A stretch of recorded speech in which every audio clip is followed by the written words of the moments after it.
Hello दोस्तों, स्वागत है आपका अपने चैनल वर्ल्ड हिस्ट्री में। आज हम पढ़ने वाले हैं हड़प्पा सभ्यता सेमेस्टर 1 का 4th चैप्टर हड़प्पा सभ्यता। आज हम वही हड़प्पा सभ्यता के बारे में पढ़ेंगे जिसमें हमें सिलखड़ी पत्थरों पर अभिलेख मिले हैं जो कि आज भी रहस्यमयी बना हुआ है और इस अभिलेख को आज तक नहीं पढ़ा जा सका है। तो हड़प्पा सभ्यता जिसे अनेक नामों से जाना जाता है, जैसे सिंधु घाटी सभ्यता, इंडस वैली सिविलाइजेशन, कास्योगीन सभ्यता जैसे अनेक नामों से जाना जाता है। तो सिंधु घाटी सभ्यता 2350 से 1750 ईसा पूर्व जिसकी समय अवधि थी, उसको हड़प्पा सभ्यता भी कहा जाता है। हड़प्पा सभ्यता इसलिए कहा जाता है क्योंकि सिंधु घाटी इसकी खोज के दौरान हमें जो सबसे पहले साक्ष्य मिले हैं वो हड़प्पा को ही सबसे पहले खोजा गया था, इसलिए इसे हड़प्पा सभ्यता भी कहा जाता है। और सिंधु घाटी सभ्यता, ये सिंधु नदी रियल में इंडस नदी के किनारे स्थित होने के कारण इसे सिंधु घाटी सभ्यता भी कहा जाता है। तो इसकी समय अवधि जो यहाँ दी गई है 2350 से 1750 ईसा पूर्व, ये कार्बन 14 पद्धति के अकॉर्डिंग है।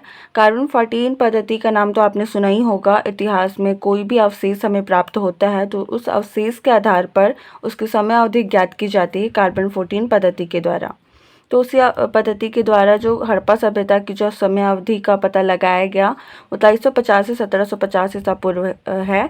और बहुत सारे बुक्स में बहुत जगहों पर अलग अलग समय अवधि देखने को मिलेगा, तो इसमें कंफ्यूज नहीं होना है। हड़प्पा सभ्यता की खोज सर जॉन मार्शल के नेतृत्व में राय बहादुर दयाराम साहनी द्वारा वर्ष 1921 में की गई। तो हड़प्पा सभ्यता की खोज सबसे पहले तो खोज सर जॉन मार्शल के नेतृत्व में दयाराम साहनी के द्वारा की गई थी 1921 में। लेकिन ऐसा नहीं है कि इससे पहले इसका पता नहीं लगाया गया था, इससे पहले भी बहुत सारे लोगों ने हड़प्पा सभ्यता का पता लगाया, लेकिन जो अवशेष के रूप में जो खोजबीन स्टार्ट हुई वो सर जॉन मार्शल के नेतृत्व में हुई थी। तो पूछा जाता है क्वेश्चन कई बार एमसीक्यू में कि हड़प्पा सभ्यता की खोज किसके नेतृत्व में हुई थी, तो सर जॉन मार्शल के नेतृत्व में हुई थी। हड़प्पा सभ्यता जिसे विश्व की सबसे प्राचीन सभ्यताओं में माना जाता है, ये बहुत ही प्राचीन सभ्यता है। यह सभ्यता उत्तर में मांडा से लेकर दक्षिण में दायमाबाद तथा पूर्व में आलमगीपुर से लेकर पश्चिम से सुत्का गंडोर तक विकसित आदि ऐतिहासिक काल से संबंधित कांस्ययुगीन सभ्यता थी। जैसे कि मैंने पहले ही बताया, इसे कांस्ययुगीन सभ्यता भी कहा जाता है और इसकी सभ्यता नगरीय सभ्यता थी। हड़प्पा सभ्यता में जो जैसे अवशेष या जो भी प्राप्त हुआ है उससे हम कह सकते हैं कि हड़प्पा सभ्यता काफ़ी विकसित सभ्यता थी और विश्व के प्राचीन सभ्यताओं में से एक थी। और इसका जो उत्तर में मांडा से लेकर दक्षिण में दायमाबाद से लेकर पूर्व में आलमगीपुर से लेकर पश्चिम में सुत्का गंडोर तक फैली हुई थी। सिंधु सभ्यता से जुड़ी भारत में स्थित महत्वपूर्ण स्थल, तो भारत में ही नहीं बल्कि पाकिस्तान में भी इसके महत्वपूर्ण स्थल पाए गए। पहले जो मोहनजोदड़ो जिसे हड़प्पा सभ्यता में सबसे बड़े नगरों में माना जाता था, लेकिन बाद में जब राखी खड़ी को खोजा गया भारत में तो राखी खड़ी सबसे बड़ा नगर माना गया, जो कि और मोहनजोदड़ो जो कि अभी पाकिस्तान में स्थित है। सिंधु सभ्यता से जुड़ी भारत में स्थित महत्वपूर्ण स्थल है अहमदाबाद, गुजरात के समीप लोथल, राजस्थान में कालीबंगा, हिसार जो कि हरियाणा में है, हिसार जिले में बनावली, चंडीगढ़ के समीप रोपड़। लोथल में सबसे बड़ी जहाज़ों की गोदी का साक्ष्य मिला है। हड़प्पा लिपि भावचित्रात्मक है तथा यह लिपि दाएं से बाईं ओर लिखी जाती है। तो लोथल में सबसे बड़ी जहाज़ों की गोदी का साक्ष्य मिला है। तो जैसे जैसे साक्ष्य मिलते गए उससे हम कई चीज़ों का पता लगा सकते हैं। जैसे जहाज़ों की गोदी का साक्ष्य मिला है, इसका मतलब है कि उस समय जो है वो जहाज़ों के थ्रू व्यापार हुआ करता था और ज़रूर वो वहाँ बंदरगाह रहे होंगे तभी व्यापार संभव हुआ होगा। और लोग एक जगह से दूसरी जगह जाकर नदियों के थ्रू या फिर जल मार्ग से जहाज़ों से व्यापार किया करते थे। नगर नियोजन, हड़प्पा सभ्यता की प्रमुख विशिष्ट नगर नियोजन तथा जल निकासी व्यवस्था है। नगर के उच्च भाग को नगर दुर्ग तथा निम्न भाग को निचला नगर कहा गया। जैसे कि हड़प्पा सभ्यता एक बहुत ही इंटरेस्टिंग ये रहा है इतिहास में, क्योंकि हड़प्पा सभ्यता एक ऐसी सभ्यता है जिसकी खोजबीन आज तक भी की जाती है और लगातार इससे अवशेष आज भी पाए जाते, आज भी मिलते रहे हैं। तो इसलिए हड़प्पा सभ्यता में जो नगर नियोजन था वो काफ़ी विकसित था।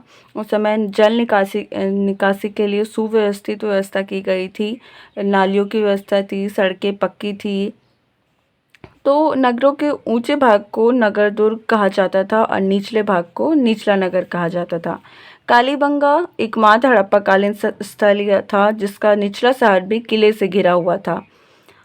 यहाँ भवनों का निर्माण ग्रिड प्रणाली से किया गया था। तो कालीबंगा एकमात्र हड़प्पाकालीन स्थल था जिसका निचला शहर भी किले से घिरा हुआ था।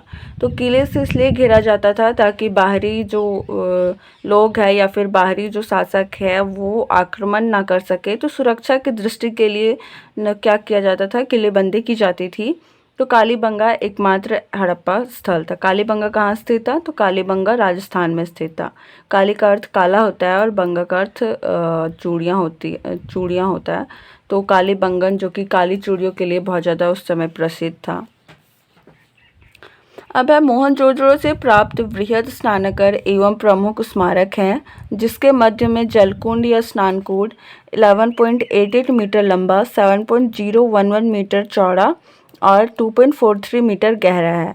इसका प्रयोग अनुष्ठानिक स्नान हेतु किया जाता था। तो मोहनजोदड़ो से हमें बहुत ही बड़े स्नानघर मिलते हैं, क्योंकि हम देखते हैं जिसके मध्य में जो है वो जल कुंड होता था। जल कुंड अर्थात जहाँ स्नान किया जा सके, पानी जमा होता था। तो ये इसका उपयोग स्नान अनुष्ठानिक स्नान हेतु किया जाता था, यानी कि पूजा पाठ के लिए किया जाता था। पूजा पाठ में स्नान करने के लिए किया जाता था। तो हम क्या देख रहे हैं, स्नानागार हमें कहाँ से प्राप्त हुए हैं? तो मोहनजोदड़ो से वृहद स्नानागार का साक्ष्य मिला है।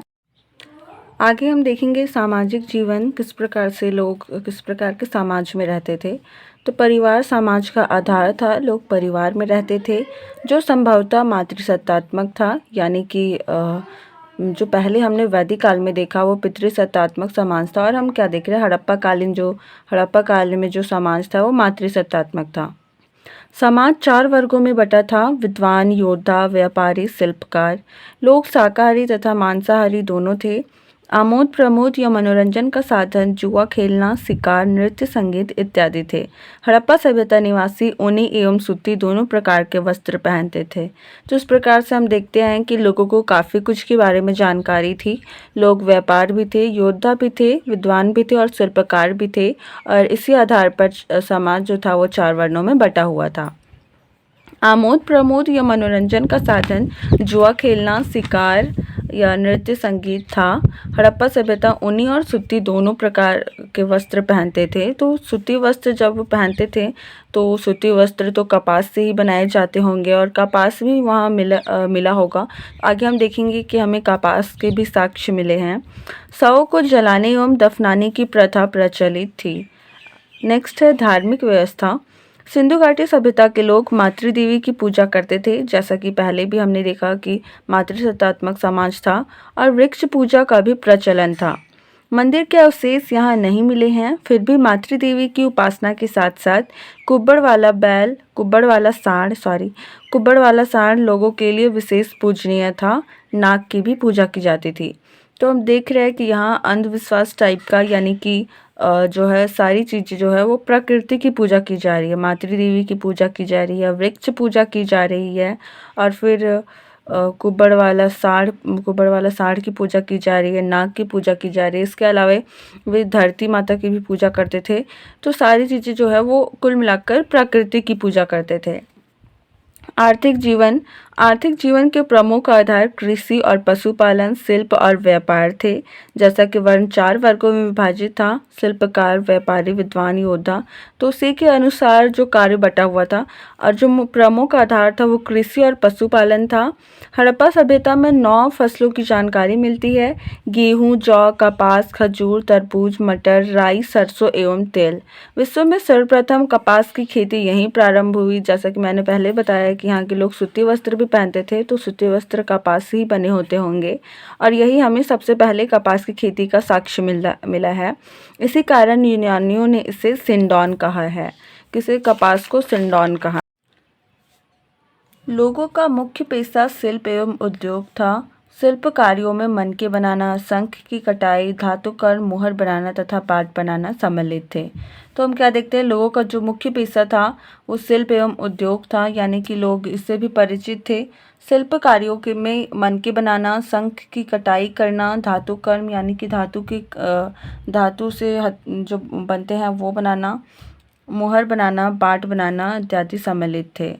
व्यापार के संदर्भ में सारगोन युगीन अभिलेखों से मेलुहा, दिलुमन तथा मगन का उल्लेख मिलता है। व्यापार के संदर्भ में जो सारगोन युगीन अभिलेख हैं उनसे मेलुहा, दिलुमन तथा मगन का उल्लेख मिलता है। मेलुहा की पहचान सिंधु घाटी से होती है।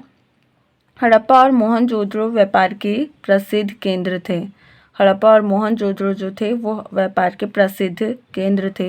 ये जो आपने ऊपर नाम देखा, मेलुहा, दिलुमन, मगन, ये सभी अभिलेख हैं जो व्यापार से जुड़े हुए अभिलेख हैं। कालीबंगा से प्राप्त मेसोपोटामिया की बेलनाकार आकृति युक्त मोहर से यह ज्ञात होता है कि मेसोपोटामिया तथा सिंधु प्रदेश के बीच घनिष्ठ व्यापार का संबंध था। सिंधु सभ्यता में सिक्के नहीं मिले हैं तथा वस्तु विनिमय द्वारा व्यापार होता था। भारत में चांदी सर्वप्रथम सिंधु सभ्यता में पाई गई। तो सिंधु सभ्यता में क्या है कि सिक्के नहीं मिले हैं, लेकिन व्यापार के साक्ष्य मिले हैं। तो व्यापार कैसे होता था, तो वस्तु विनिमय के द्वारा होता था व्यापार। और यहाँ कोई राजा महाराजा का जो है वो कोई भी साक्ष्य नहीं प्राप्त हुआ है। तो हम इससे कह सकते हैं कि यहाँ शासकों का शासन नहीं चलता था, लोग समाज में रहते थे और अपने नियम कानून स्वयं बनाते थे। तो सिक्के का प्रचलन नहीं था, लेकिन मोहरें बनाई जाती थी। ऊपर हमने देखा कि मोहरें बनाते थे वे। और जो बाट बनाए जाते थे, तो में क्या अभी जो क्या होता है कि 1 kg 2 kg ऐसा होता है, उस समय 16 की बाट बनाई जाती थी, यानी कि 16 kg, फिर 32 kg, फिर 48 kg, फिर ऐसे ही आगे बढ़ते जाता था। सिंधु लिपि 450 अक्षर, मोहरों, मृतभांडों, किलाक्षर लिपि जिसको दाई से बाई और लिखा जाता है।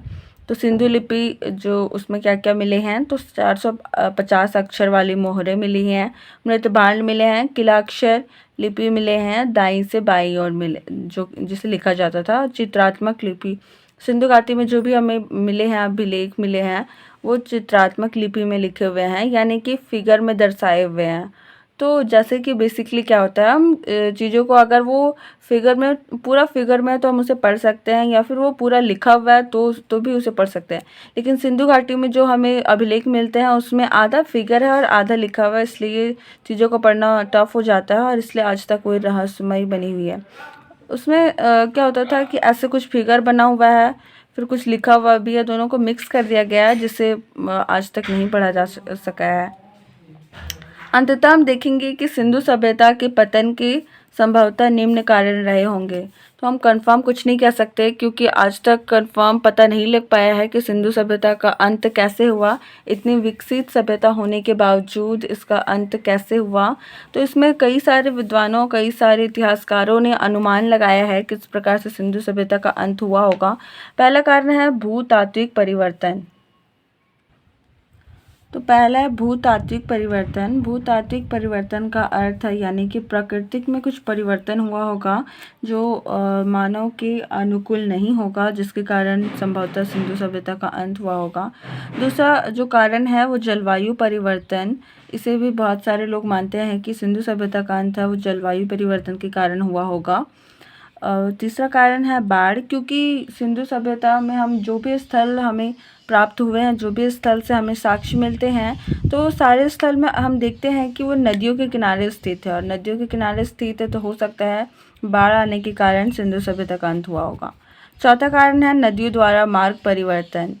तो उस समय क्या थे कि बहुत सारे मतलब घनी बस्तियां नहीं बसाई गई थी, और घनी बस्तियां नहीं होने के कारण नदियों का मार्ग परिवर्तन बिल्कुल संभव है, और हो सकता है इसकी वजह से सिंधु सभ्यता का अंत हुआ होगा। पांचवा कारण है बाह्य आक्रमण। तो जैसा कि हमने पहले देखा कि जो नगर बनाए गए थे वे किलेबंदी की गई थी, नगरों में दुर्ग बनाए गए थे, लेकिन हो सकता है कि बाह्य आक्रमण से बचने के लिए बनाए गए थे ज़रूर, लेकिन हो सकता है कि बाह्य आक्रमण किए गए होंगे और इससे सिंधु सभ्यता का अंत हुआ होगा। छठा कारण है महामारी। तो क्योंकि उस समय नगरीय व्यवस्था तो थी, बहुत सारे जो विकास तो हुआ था, जो नालियों की व्यवस्था थी, पक्की सड़कों की व्यवस्था थी और सुलभ स्नानागार बनाए गए थे। तो बहुत सारे तो परिवर्तन, बहुत सारे हमें विकसित चीज़ें देखने को तो ज़रूर मिली है, लेकिन इतनी भी विकसित नहीं थी कि महामारियों का सामना कर सके वे। तो हो सकता है कि महामारी कोई आई होगी और उससे सिंधु सभ्यता का अंत हुआ होगा। और सातवां कारण है स्वाभाविक पतन। स्वाभाविक पतन यानी कि अपने आप ही पतन हो गया होगा, क्योंकि हम देखते हैं कि कोई भी नगरीय व्यवस्था, जैसे अगर नगरीय व्यवस्था है और वहाँ चीज़ें बहुत अच्छी चल रही है, तो धीरे धीरे क्या होती है कि लोग लालच करने लगते हैं और बहुत ज़्यादा दिन तक चीज़ें नहीं टिक पाती है। तो हो सकता है स्वाभाविक पतन हो गया होगा खुद ब खुद। तो इस प्रकार से यहाँ कोई भी कारण जो है वो कंफर्म नहीं है कि इसी से सिंधु सभ्यता का अंत हुआ। ये सभी अनुमानित किए गए कारण हैं। तो इस प्रकार से सिंधु सभ्यता समाप्त होता है। और इसमें मैंने इसके बाद मैंने यहाँ कुछ महत्वपूर्ण स्थलों से मिले साक्ष्य यहाँ लिखा है, जो कि आप देख सकते हैं। और इसको अपना आंसर राइटिंग में ज़रूर इंक्लूड करिएगा, क्योंकि इससे मार्क्स अच्छे मिलेंगे। कपास के साक्ष्य जो हमें मिलते हैं वो मोहनजोदड़ो से मिलते हैं। हाथी के कपाल वो हड़प्पा से मिलते हैं। हाथी के दांत लोथल से। घोड़े के साक्ष्य सुरकोटजा से। धान की भूसी रंगपुर गुजरात में है, वहाँ से। कलश समाधान सूरत से। सती प्रथा या युगल समाधान लोथल से। श्रमिक आवास हड़प्पा से। अन्नागार मोहनजोदड़ो से। हल बनावली से। नहरों के अवशेष वो सोरतुघई अफगानिस्तान में है, वहाँ से। जलाशय धौलावीरा गुजरात से। पंजाब में सतलज नदी के किनारे रोपड़ से हमें पालतू जानवरों के भी साक्ष्य मिलते हैं, जिसकी खोज यज्ञदत्त शर्मा ने की थी। और इंसानों के साथ कुत्ते भी रखे जाते थे, ऐसा भी साक्ष्य मिलता है। हरियाणा के बनावली जो कि रंगोई नदी के किनारे है, वहाँ नालियाँ या ये जो है बनावली, ये एकमात्र ऐसा स्थान या फिर एकमात्र ऐसा स्थान कह सकते हैं जहाँ नालियों और सड़कों की सुव्यवस्थित व्यवस्था नहीं थी। अन्यथा हम हड़प्पा सभ्यता में जितने भी नगर देखते हैं, वहाँ सड़कों की सुव्यवस्थित व्यवस्था थी, सीधी सड़कें बनाई गई थी। लेकिन जो बनावली है, वहाँ नालियाँ नहीं थी और सड़क टेढ़ी मेढ़ी थी। वहाँ से हमें हल के भी साक्ष्य मिले हैं, जो मिट्टी के हल के साक्ष्य मिलते हैं, जिसे टेराकोटा यानी कि मिट्टी को उस समय टेराकोटा भी कहा जाता था। इसकी खोज रविंद्र सिंह ने की थी। राजस्थान की कालीबंगा या कालीबंगन दोनों सेम है। कालीबंगन से जुते हुए खेत के साक्ष्य मिलते हैं, कर्मकांड के साक्ष्य मिलते हैं और यज्ञ के साक्ष्य मिलते हैं, जिसकी खोज बीके थापड़ और बीके लाल ने की थी। मोहरों पर एक सिंग वाले गैंडे का चित्र अंकित होता था। जैसा कि मैंने कहा, सिक्कों का प्रचलन नहीं हुआ था और मोहरे ही चलती थी, और उसमें क्या होता था, एक सिंग वाले गैंडे का चित्र बना होता था। माप तौल की पद्धति में 16 किलो का बाट था। आज के समय में, जैसे मैंने पहले भी बताया कि 1 केजी 2 केजी नहीं था, सीधा 16 केजी आप ले सकते हैं। 16 केजी के बाद सीधा 32 केजी ले सकते हैं। तो ऐसा चलता था। इस प्रकार से हमारा हड़प्पा सभ्यता समाप्त होता है। अब मैं कुछ क्वेश्चन मैंने लिखा है, उसका आंसर राइटिंग आप खुद से कर। तो ये 2 क्वेश्चन हैं। हड़प्पा सभ्यता की मुख्य विशेषताओं पर प्रकाश डालें और हड़प्पा सभ्यता की उत्पत्ति एवं विस्तार पर प्रकाश डालें। तो ये 2 क्वेश्चन का आंसर राइटिंग आपको खुद से करना है। आई होप आपको वीडियो पसंद आया होगा। अगर वीडियो पसंद आया हो तो वीडियो को लाइक करें और सब्सक्राइब करें वर्ल्ड हिस्ट्री को। Thanks for watching. मिलते हैं नेक्स्ट वीडियो में। Till then good bye and take care.